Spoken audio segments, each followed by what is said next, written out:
So it is over for match day 12 of the Elite One Championship.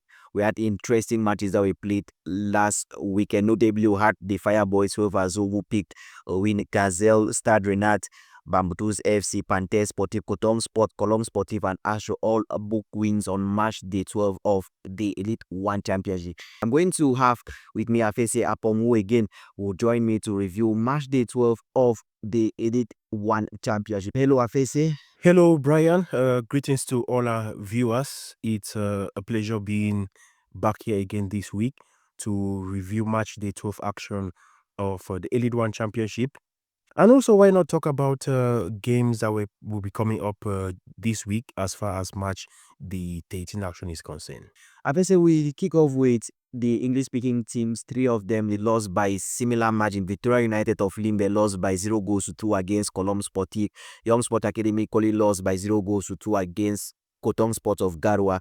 And then PWG of Bamenda lost by 0 goals to 2 against Stade Renat of Melo. Is this just a mere coincidence, or all these three teams just lack the caliber of their opponents? Well, Brian, when you talk about defeats to the three Anglo-Saxon clubs that are taking part in the Elite One Championship, Young Sport Academy beating 2 goals to 0 by Coton, PW of Bamida beating 2 goals to 0 by Stade Renat, and Victoria United of Limbe beating 2 goals to 0 at home by visiting Colombe Sportif of Jean Lobo. I think it's really been a difficult moment for these Anglo-Saxon clubs, given the fact that PW of Bamida is on a run of 8 games without a win. Their last victory in the Elite One Championship dates back to the 22nd of December 2024, which was a 3-1 victory over Young Sport Academy in the Northwest Regional Derby. Since then, they've not recorded any victory. You and I watched the game in Melon. The Abaka boys were not bad in terms of the game they played. They had a good game, but conceded 2 goals from 2 defensive errors. First, in the start of the second half, the centre back, in an attempt to clear the ball, instead directed it towards the onrushing Ako Alexis for Stade Renat, who slotted to the back of the net before the Abako boys were punished again when Stade Renat scored the late goal through Jean Simplice Mbang. For Young Sport Academy, we all saw the game they played against Coton Sport FC of Garoua.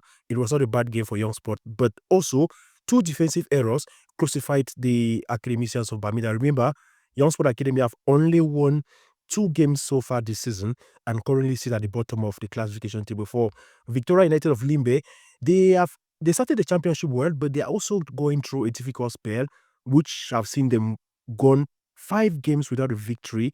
They've suffered 4 consecutive defeats and record 1 draw in the last 5 games, which I think it's very difficult. The Anglo-Saxon clubs, they need to sit up. Over the weekend, it was a difficult spell for them, but I think they really need to sit up, because if something is not done, I bet you, Brian, we might see one of these clubs dropping to the second tier championship next year because of the kind of results they are recording.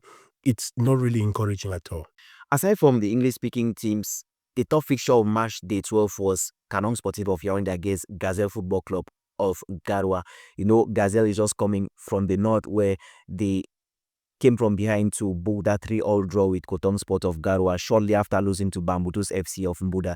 And then they headed now to the center region to pick these vital 3 points. Now, did you expect these results considering the caliber of the both teams? Yes, Brian, talking about Gazelle of Garoua recording a 1-0 victory over Canon of Yaoundé, I actually expected it because, remember, earlier this season I mentioned the fact that Gazelle are kings away from home because their away record is really one which is not matched by any club in Cameroon.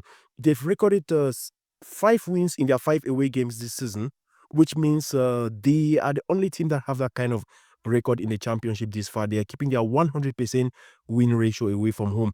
They've recorded wins this season away from home over PW of Bamenda, over Union Sportif of Douala, over Young Sport Academy, Stade Renat of Melon, and against Canon Sportif of Yaoundé, which means they have an excellent run of games out of home. I think the 2 defeats they've suffered this season have all come at home in Garoua to Bambutus FC Mbuda and to AS Fortuna on the first day of the championship. But away from home, Gazelle is a different breed of a team to watch. They've also had goalkeeper Usieni, who has kept a total of 6 clean sheets this season. I think that's the highest by any goalkeeper in the Cameroon top tier. And most of those clean sheets have come away from home. So Gazelle beating Canon on Sunday in Yaoundé, it wasn't any surprise to me. And they still have another game that will be coming up this midweek, still away game. And I can still say confidently that I think Gazelle can still pick a very good result from that encounter. I don't know if you've noticed this. I mean, there is this team that is slowly but surely moving up there. They're already in the top 4, but I watched them personally move from mid-table down to the tail end of the classification table and then into the red zone. They came out of the red zone and now they find themselves within the top. I'm talking of Panthère Sportif of the under the leadership of Yves Clément Avuga. Now, this was the very first team to do away with their coach after just one match day. They did one championship, and somehow after bringing Yves Clément Avuga, it has changed. Would you say that the results they are getting now is just the Yves Clément Avuga effect? Yes, Brian, talking about Panthère Sportif of the, I think they're having one of the best runs in the Elite One Championship this far. Since the arrival of Yves Clément Aruga, some coaches come in and actually do the magic and results start coming out of a sudden. This is the same Panthère team that suffered in the start of the championship, but now they are breaking into the top 4 of the league. Their last 5 games have seen Panthère record 4 wins and 1 draw, which is an excellent run of results for them. I think no other team have had a better result in that period than Panthère Sportif of the. I think that's the effect of Yves Clément Aruga because he came in, maintained the confidence in the likes of Captain Beten Gemale, the likes of goalkeeper Iris Nzongwen.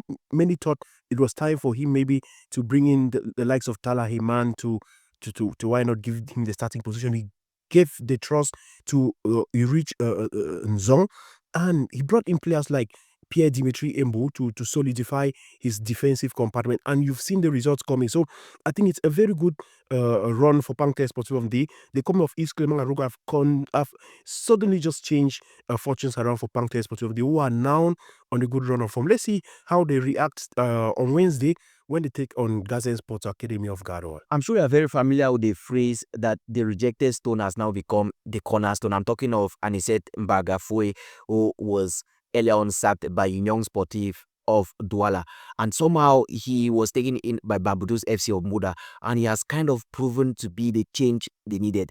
Ever since he took over, now they are on a 3-game winning streak. They slayed 2 giants. They beat Victoria United of Limbe and beat Gazelle. These are all results that no one would have really expected, and now they beat AS Fortuna for match day 12, making 3 wins in a row. Favorable results for Barbados FC of Mbuda, who welcome Anicet Mbagafue, who was sacked by Young Sportif of Douala. Well, Brian, like they always say, the rejected stone becoming the cornerstone. I think that is a perfect description of Anicet Mbagafue. Since he took over Barbados FC of Mbuda, their fortunes have also changed. The Mangwa boys are now on a run of 3 consecutive victories.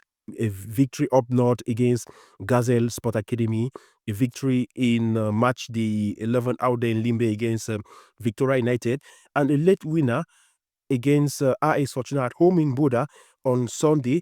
Was just the peak of Barbados FC of Buda's performance against since Anicet Mbagafue took over. I think Anicet Mbagafue is back in Barbados. It's a house he's too familiar with. Remember, he's not the first time he's coaching Barbados FC Buda. The year Barbados FC Buda was relegated to the Elite Two Championship, Anicet Mbagafue was there. He's the man who brought them back to the top tier championship. So he returned to a familiar territory and is making good use of his coaching pedigree.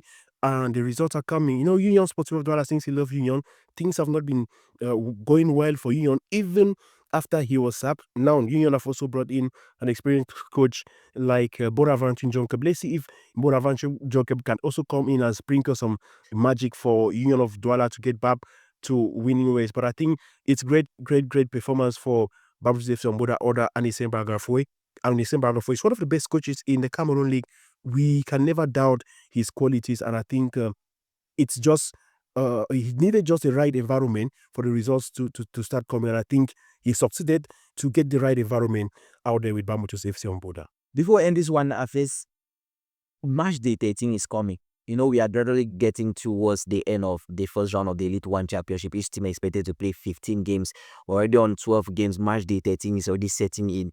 The top fixture will now be Panthère Sportif, just like we earlier on highlighted the might of Yves Clément Alouga and Panthère Sportif, and he is going to be going up against Stade Renat of Melo. What is your preview for this particular encounter?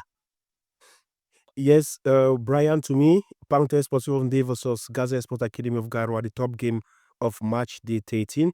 Let's see how these two teams will actually fare, because we're talking of Panthère Sportive of Day that is unbeaten in their last 5 games, 4 wins and 1 draw in their last 5 games, going up against a visiting Gaza Football Academy of Garoua, who have won all their 5 games played away from home this season. So it's a clash of two teams that are very much in form this campaign. Let's see how the likes of Beten Gamale will cope when they meet the likes of Sage Dura. Let's see if goalkeeper Gabriel Zong will be able to stop the offensive actions of the likes of Ibrahim Zakari, who have been sensational this season with Gaza Sport Academy of Garoua. And let's see if goalkeeper Usieni Usmanu will be able to keep his 7 clean sheets of the season. I mean, it's been a fairy tale season for Gaza Sport Academy. They've put that pressure on Column Sportive de Jan Lobo, Panthère Sportive de, like we mentioned earlier, their fortunes changed since the arrival of Yves Clément Arouga. I think it's one game to watch out for. The two teams that are well informed, Gaza Sport Academy and Panthère Sportive de. I think the best team will carry the day.